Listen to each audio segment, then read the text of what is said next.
una historia real, ocurrió cerca de mi familia. Y estaban estos dos niños, un niño pues que fue educado en la religión mayoritaria, en esa creencia, y un niño que era estaba siendo educado en la iglesia de Cristo. Y la plática entre ellos es más o menos así. Dice: ¿qué vas a hacer mañana?, le dice un niño al otro. Y le contesta el niño: mañana vamos a ir a la iglesia. Le dice el niño educado en la iglesia de Cristo. Y el otro niño le dice: no. Dice: estás mal. Dice: tú vas a ir al templo. Dice: porque la iglesia es a donde yo voy. Bueno, pues así que se quedó la plática. El punto aquí, hermanos, es que muchas veces la iglesia de Cristo es menospreciada, es tomada como menos, es puesta en menos por sus lugares de reunión. Y algo que la iglesia mayoritaria y muchas iglesias llamadas iglesias, ¿verdad?, muy poderosas, y con sus edificios, catedrales, templos, que a la vista son muy impresionantes, y eso les da cierta seguridad de decir: yo estoy en el camino correcto. Pues es que mira nuestros templos, mira la catedral de la Ciudad de México, simplemente mira la iglesia que tenemos en el centro de tu pueblo y compárala con el lugar donde tú te reúnes. Y si los miras, tú mismo di cuál es la iglesia verdadera, es decir, cuál es el camino correcto. Y muchas veces, hermanos, esto se toma como como decisivo, vaya. Solamente, dicen ellos, la iglesia verdadera puede tener esta clase de edificios tan grandes, tan bonitos. Y hoy quiero que veamos un tema que se llama Una casa para Dios. Ese es el estudio que quiero que tomemos esta mañana. Una casa para Dios. Y es que para muchos, cuando usted le preguntan: ¿a dónde vas mañana?, que le pregunten el sábado: ¿a dónde vas a ir mañana?, ¿y usted qué responde? La verdad, uno batalla para adaptarse a la otra persona. Es que te entienda a dónde vas. Puedes decir: a la iglesia, aunque sería más correcto decir: voy a ir con la iglesia, ¿verdad?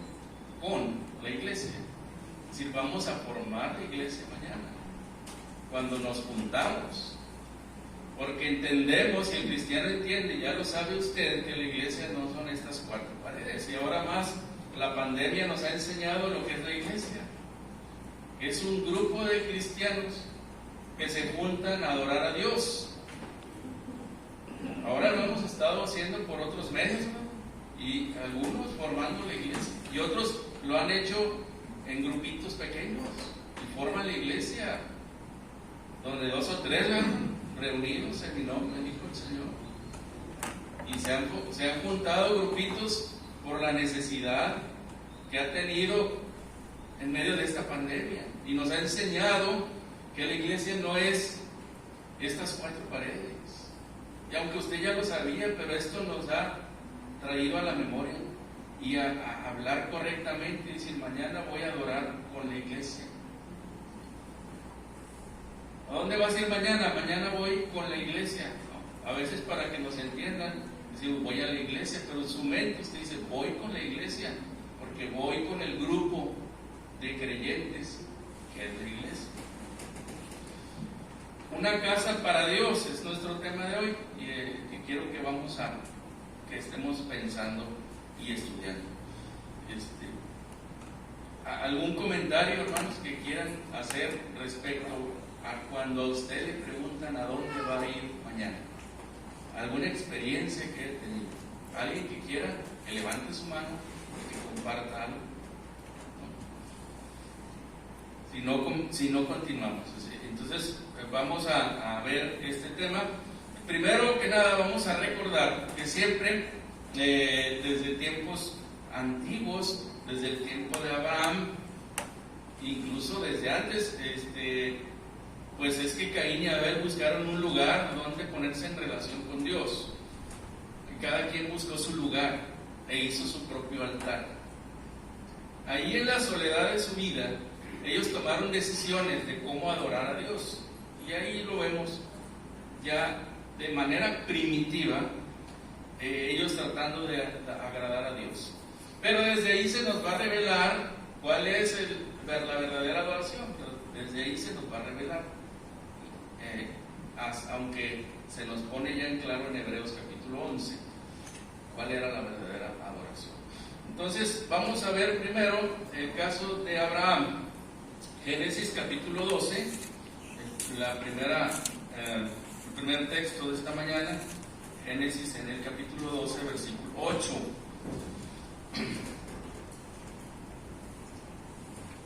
Pues resulta, hermanos, antes de leerlo, le pongo en qué estamos en ese lugar. Ahorita les platicaba a mis hijos un poquito acerca de esto para que que supieran de qué se iba a tratar el estudio.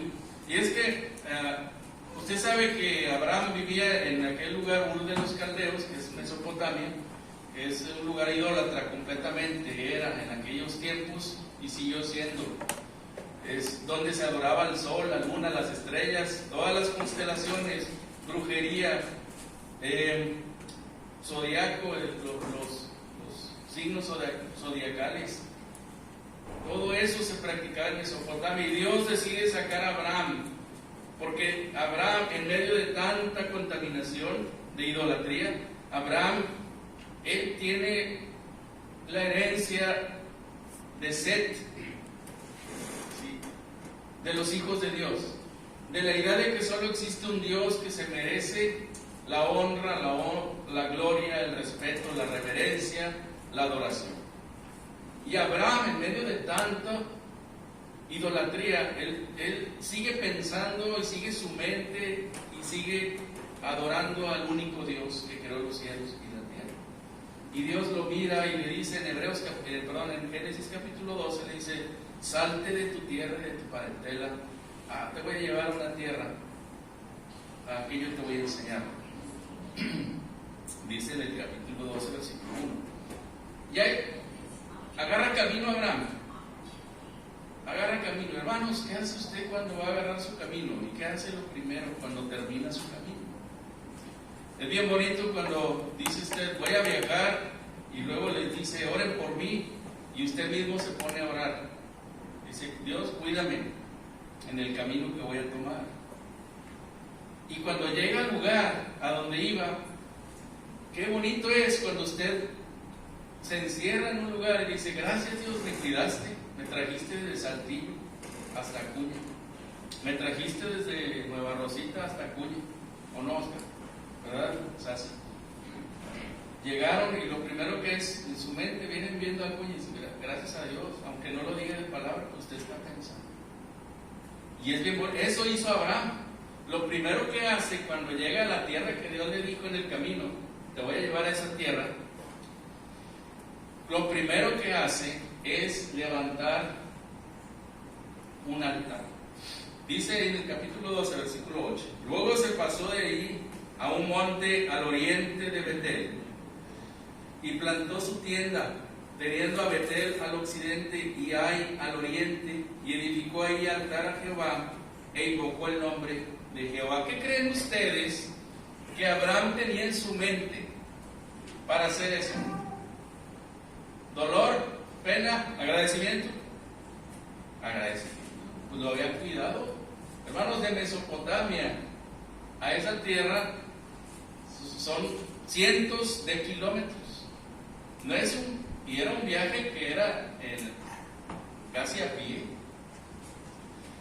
Cientos de kilómetros en medio del calor, en medio de peligros, en medio de gente que no conoces, de extranjeros que son agresivos, y sin embargo Dios lo ha cuidado a él y a su gente. Y llega a ese lugar a donde Dios le dice: aquí, esta tierra donde estás llegando es la que te voy a dar. Ya llegaste a donde querías llegar. Y lo primero que hace Abraham es levantar un altar a Dios y ofrecer adoración. La manera en que él sabía. Y él dice: llegó a Betel. Hermanos, aquí Betel, ponga atención de que aquí Betel todavía no se llama Betel.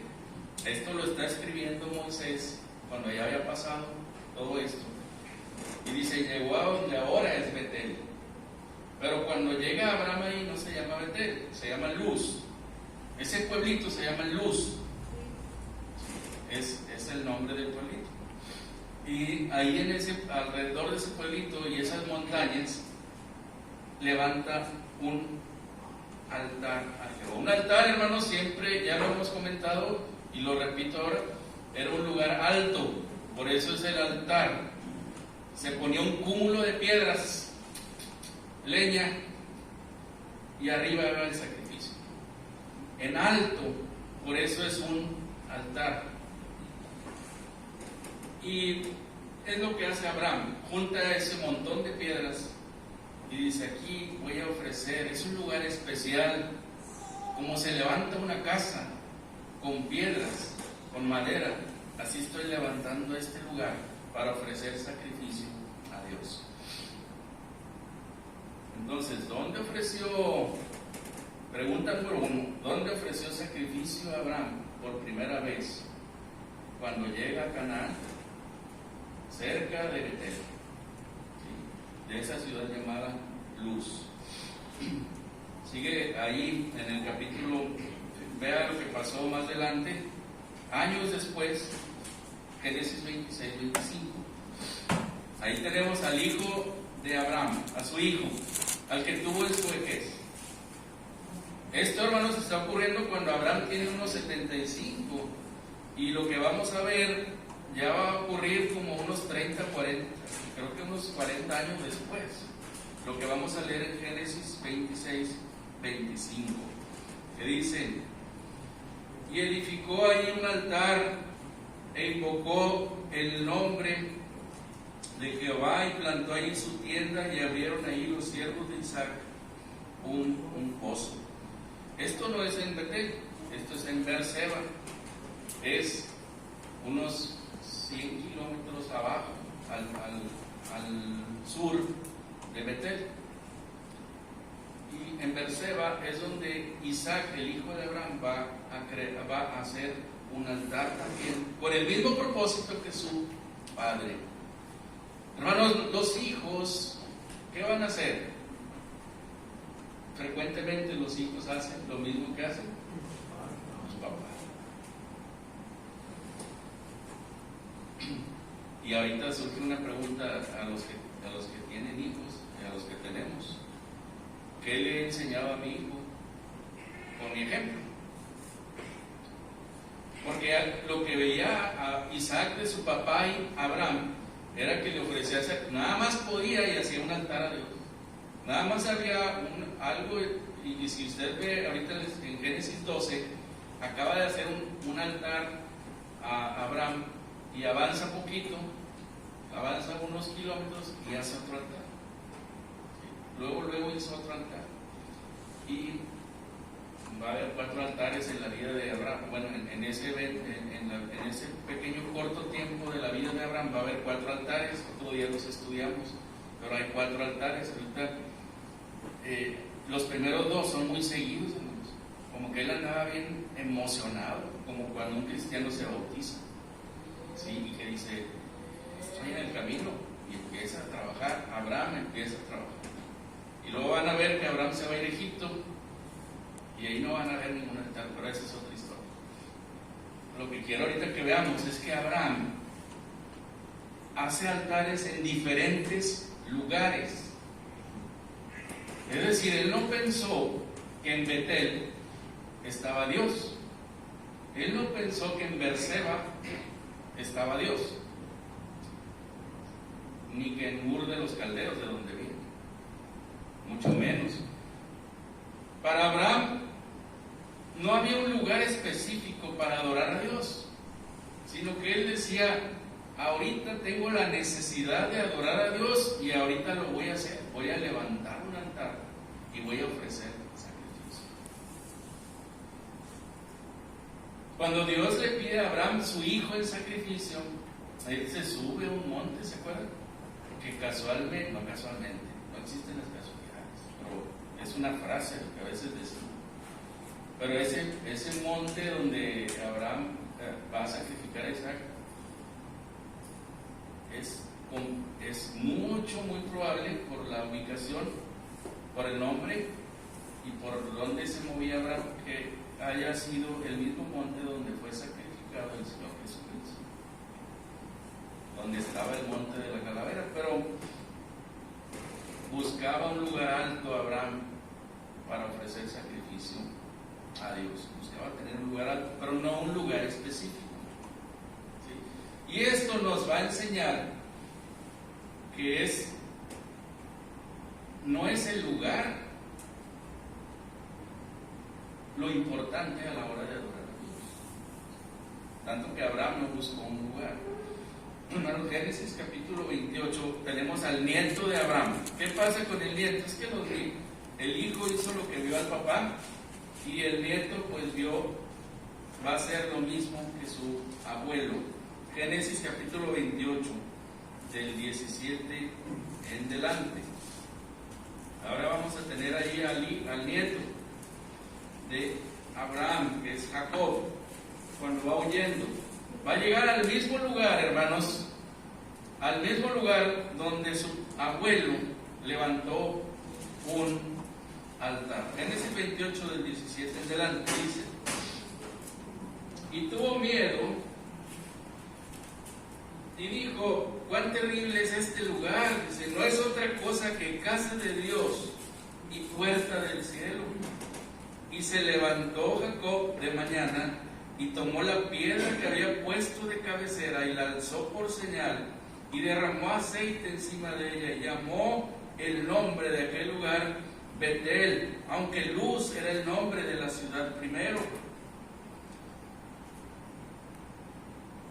Hermanos, Betel, por ahí en algunas Biblias viene el significado abajo. Si usted lo busca, ¿qué significa Betel? Casa de Dios.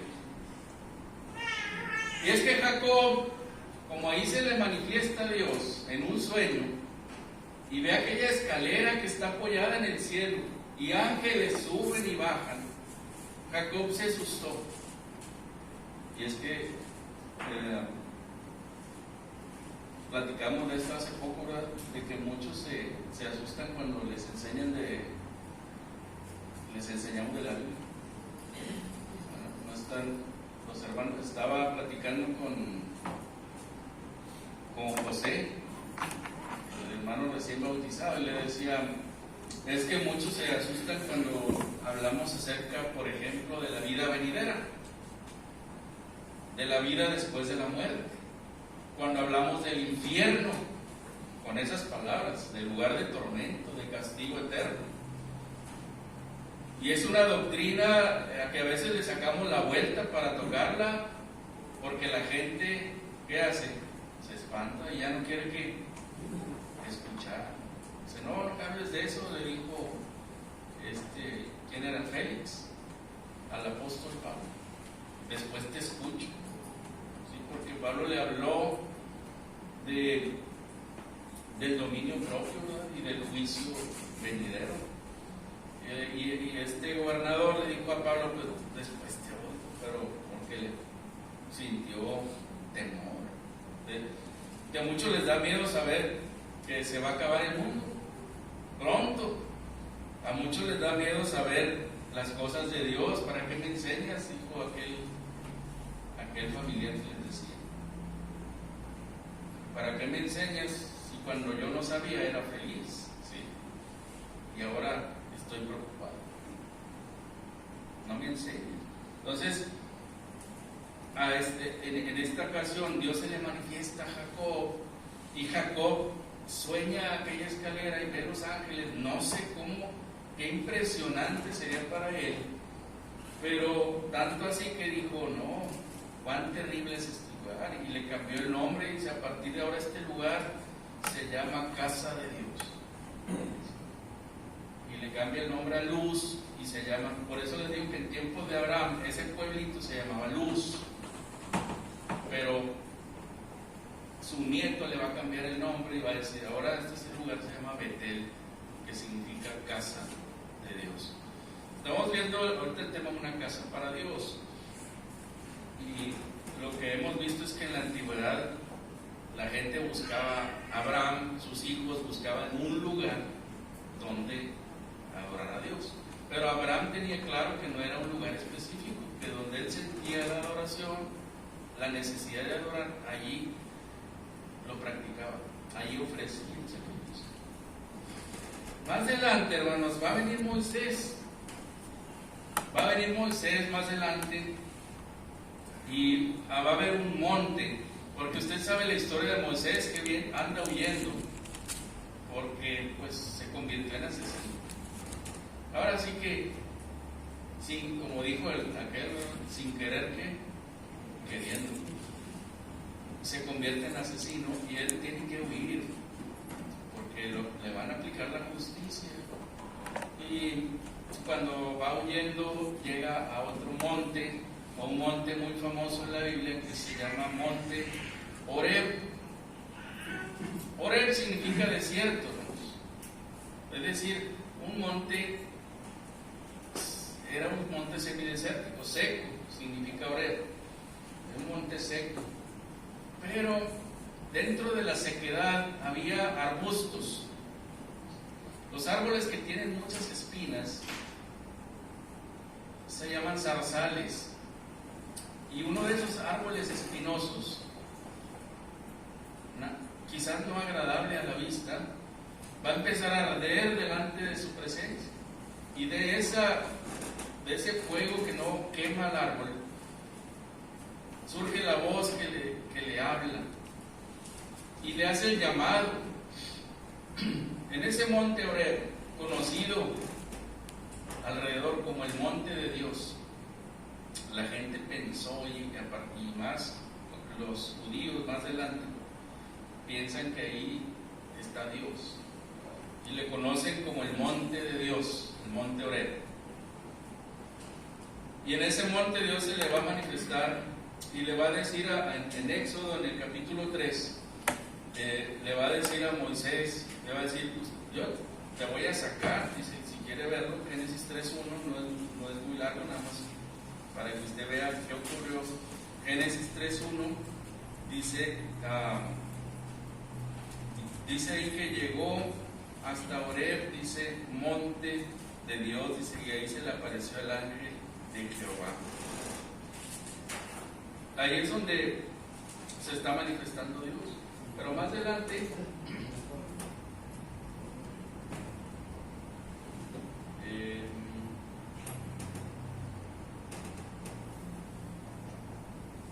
ahorita no lo voy a ubicar, pero usted puede leer todo el capítulo 3, dice el versículo 12, y respondió, ve porque yo estaré contigo, y esto te será por señal de que yo te he enviado. Cuando hayas sacado de Egipto al pueblo, serviréis a Dios sobre este monte. Ahí va la pregunta, hermanos. Es Éxodo 3:12. Es el 1 y luego es el 12. Ahí va la pregunta, para que usted trate de dar la respuesta.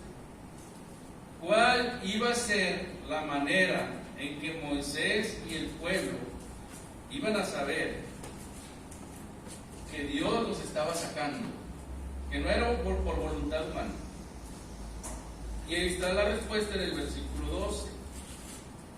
Te será por señal de que yo te he enviado. Dice, cuando hayas sacado de Egipto al pueblo, serviréis a Dios. ¿Dónde?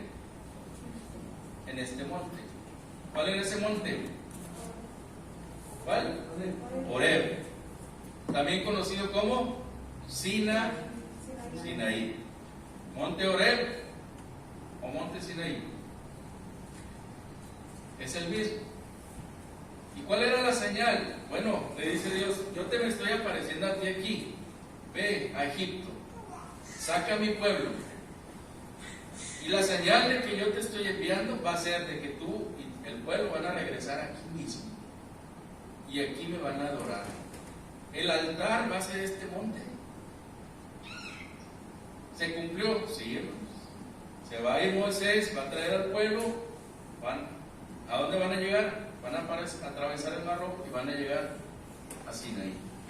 Y ahí Dios se va a manifestar en una nube, en fuego, en una potente voz que los asusta y le dicen, nosotros no queremos acercarnos. Le dicen a Moisés, ve tú solo, aquí te esperamos. El cabo aquí mientras te esperamos, pues vamos a hacer el becerro de oro. No lo dijeron, pero lo hicieron. Entonces, ¿dónde ocurrió esto, hermanos? ¿Monte qué? Horeb. Pregunta, ¿era importante el monte? Respuesta, ¿era importante el monte? ¿Sí o no? Era importante, pero era el único lugar para adorar a Dios. Fue un lugar donde Dios se manifestó y fue usado como señal, nada más. Pero cuando algo lo usas y luego ¿qué? Lo tiras. Así fue usado el monte. O sea, fue usado para que Dios se manifestara, fue usado para que Dios entregara la ley. Ahí le va a dar las tablas a Moisés con los 10 mandamientos. Ahí Moisés va a bajar y va a oír música y hay fiesta, pues ¿qué? Va a ver la idolatría, va a romper las tablas y va a volver a subir el mismo monte. Y otra vez va a tener que labrar las tablas y va a escribir Dios la ley y va a bajar. Pero hasta ahí, el monte, ya, porque el monte sí era importante, pero porque Dios lo escogió para manifestarse ahí. Pero cuando Dios se quitó del monte, el monte dejó de ser importante. Hermanos, el edificio es importante, sí, hay que mantenerlo limpio, porque aquí se junta ¿quién? La iglesia. Porque aquí se hace presente Dios en su Hijo Jesucristo en medio de nosotros. En medio de la congregación te alabaré, dijo el profeta refiriéndose a Cristo, que iba a estar cuando nosotros cantamos. Cristo está aquí entre nosotros, cantando con nosotros, porque nosotros somos ¿qué? El cuerpo de Cristo, y se hace presente la cabeza. El día, hermanos, que nosotros lo corramos a Él y que diga el protagonista de la iglesia, entonces el monte Sinaí deja de ser importante. ¿Sí me explico? O sea, este edificio, hermanos, es importante porque se reúne la iglesia. Si nosotros desertamos y empezamos a enseñar y a seguir doctrinas falsas, entonces deja de tener importancia el edificio delante de Dios. Hermanos, el lugar de reunión es el monte Sinaí, y es importante solamente porque Dios se hace presente en la asamblea, pero no es indispensable. Si mañana cae una bomba aquí, hermanos, y ya no está el edificio, y decidimos reunirnos debajo de un árbol, va a estar ¿qué? La iglesia. Debajo, en una choza, va a estar la iglesia. Hermanos, en muchos lugares de la República las congregaciones se reúnen en casas particulares, como lo hacían los primeros cristianos. Si usted lee la carta a los Romanos y Hechos, usted va a ver que había iglesias en las casas de los hermanos, ahí se juntaban. Entonces, lo que entendemos, lo que el monte Sinaí nos enseña, que a pesar de que todo le decían el monte de Dios, no tenía mayor importancia más que Dios lo había escogido para bajar ahí, para manifestarse. Pero una vez que Dios abandonó el monte deja de tener la importancia. Hermanos, más adelante Dios le va a enseñar a su pueblo que sí está bien que tengan un lugar para ofrecerle sacrificio. Y quiere darle seguridad a ese pueblo idólatra. Y para darle seguridad a ese pueblo idólatra, que lo ha sido y lo fue muchas veces, Dios le dijo que le hiciera un santuario. Cuando ya llegaron a Canaán, cuando van en camino a Canaán, ya después de ser esclavos, después de ese encuentro con Dios en el monte Sinaí, exactamente después de eso, Dios le dice: hazme un santuario. Miren lo que dice ahí en el Éxodo capítulo 39. Eso se estuvo estudiando aquí por espacio de unos 4 meses, lo que era el tabernáculo. Tabernáculo, hermanos, es un lugar, una tienda de campaña que no era un lugar permanente. Éxodo 39, 42.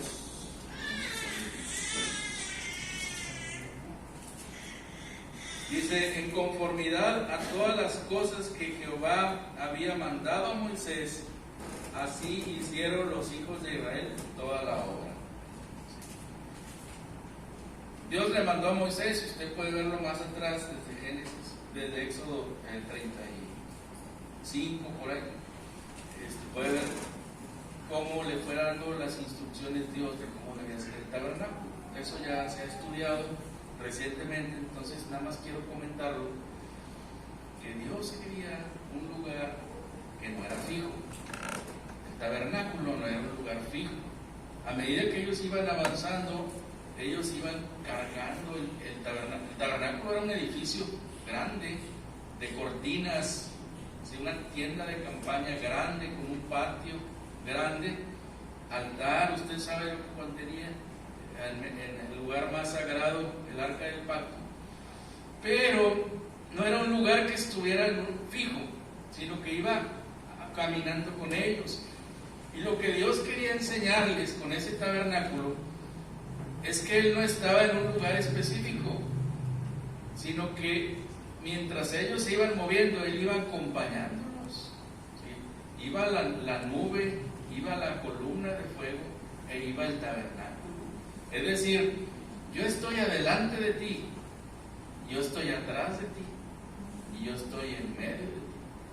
Es lo que significa la columna de fuego, la nube, si cubre el sol, y el tabernáculo, ¿dónde? En medio de la congregación.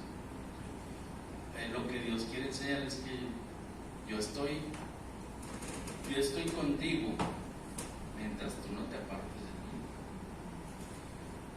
Entonces es una enseñanza del tabernáculo, de esa tienda de campaña donde el pueblo decía: ahí está la presencia de Dios.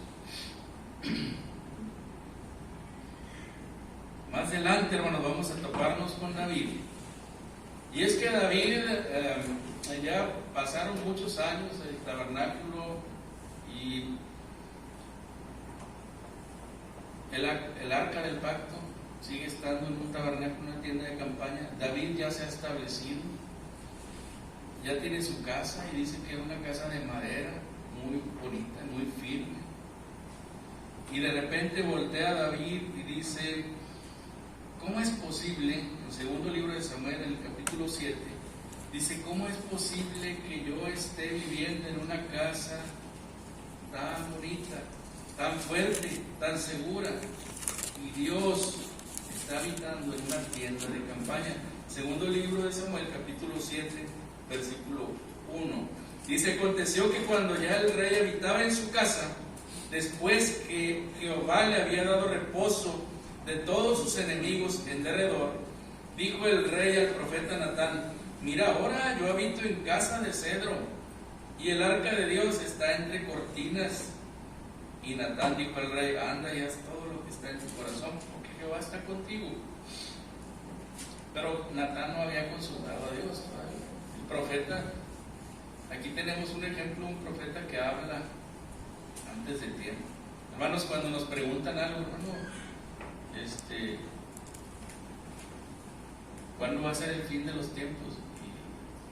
Y queremos responder a la primera y no consultamos a Dios, a veces nos equivocamos. Y Natán respondió a la primera.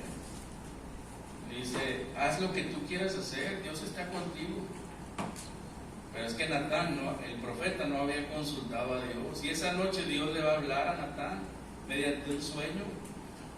Y le va a decir algo muy importante. Dice, aconteció aquella noche que vino palabra de Jehová a Natán diciendo, ve y di a mi siervo David, así ha dicho Jehová, tú me has de edificar casa en que yo more.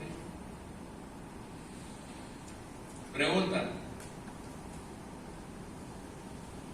¿quería Dios que David le edificara una casa? Dios le está diciendo al profeta, espérate, ¿qué le dijiste a David? ¿Cómo que haga lo que quiera? No, ve y dile lo que te estoy diciendo. Ve y hazle una pregunta. ¿A poco tú me vas a hacer caso a mí? ¿Y qué más le dice el versículo 6? Ciertamente, dice, no he habitado en casas desde el día en que los saqué a los hijos de Israel de Egipto hasta hoy, sino que he andado en tienda y en tabernáculo, he andado viajando. Y en todo cuanto he andado con todos los hijos de Israel, ¿he hablado yo palabra alguna de las tribus? Es decir, ¿les he pedido a alguno de ustedes que me hagan una casa? Dice, ¿a poco les he reclamado? Dice el versículo 7. Perdón. ¿A poco les he reclamado? Dice, ¿por qué no me han hecho una casa de cedro? ¿Les he reclamado? ¿Acaso? Le está diciendo Dios al profeta que le diga a David eso. O sea, ¿tú quieres hacer una casa? Yo te he pedido casa.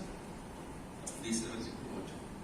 Ahora pues dirás así a mi siervo David, así ha dicho Jehová de los ejércitos, yo te tomé del redil de detrás de las ovejas para que fueses príncipe sobre mi pueblo, sobre Israel.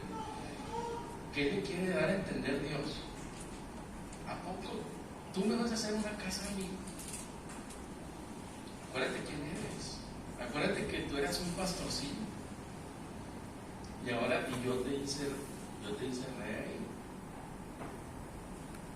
Es decir, Dios le está dando a entender que Él no necesita una casa. Es decir, y lo vamos a entender más adelante. Y que David va a malinterpretar esto y va a decir, gracias, David va a malinterpretar esto. Y pues él, porque Dios le va a decir a través del profeta una profecía en cumplimiento en los tiempos de Jesucristo, del Señor. Una profecía de la iglesia, no del templo. Y David entendió que era del templo y le va a dejar el encargo a su hijo Salomón, porque todavía Dios le va a decir, no hombre David, tú no vas a hacer un templo para mí. Tú tienes mucha sangre en tus manos, segundo libro de Crónicas. Tú tienes mucha sangre en tus manos y tú no vas a hacer templo. Y, bueno, pues que lo haga mi hijo. O sea, no entiende que Dios no quiere un templo. Y él le dice, bueno, es que pues lo va a hacer. Es que yo te voy a hacer, aquí mismo, si usted le sigue leyendo, Dios le va a decir a David, yo soy el que te va a hacer un templo, yo te voy a hacer una casa. Y esa casa es la iglesia. Usted ve la profecía referida a la iglesia. Como en Jesucristo Dios levantó a su pueblo, que está formado por piedras vivas según el apóstol Pedro. Adelante. Va a ser una casa para vivirla y Exacto. para vivir en Dios. Sí, de hecho es lo que le va a decir. La iglesia precisamente. Así es. ¿Algún comentario? Gracias. ¿Algún comentario adicional? No. Estamos terminando, tenemos unos minutos para ir al baño.